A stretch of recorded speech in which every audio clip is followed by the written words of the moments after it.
আসসালামু আলাইকুম রহমতুল্লাহ।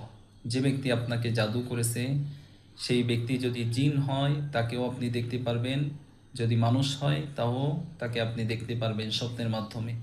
এই আমলটা আজকে আপনাদের আমি বলে দিব।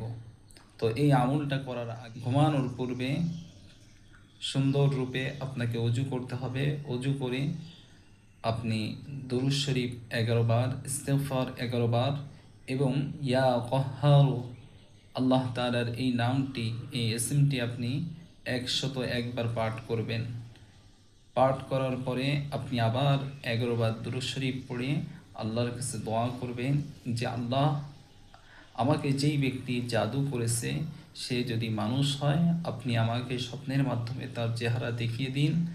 আর যদি জিন হয় তাহলে কোনো একটা অবয়বের মাধ্যমে, কুকুর, বিড়াল, সাপ অথবা জিন্নাতের যেই অবয়ব, এটা আপনি আমাকে স্বপ্নের মাধ্যমে দেখিয়ে দিন।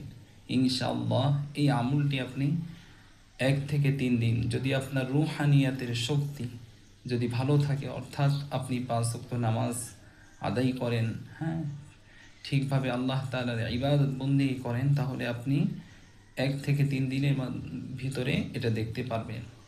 আর যদি আপনার রুহানিয়াতের শক্তি, পাওয়ার যদি কম থাকে, তাহলে 7 থেকে 21 দিন আপনি এটা চেষ্টা করতে পারেন। ইনশাআল্লাহ এর ভিতরে আল্লাহ পাক আপনাকে স্বপ্নের মাধ্যমে দেখিয়ে দিবেন। আসসালামু আলাইকুম রহমতুল্লাহ।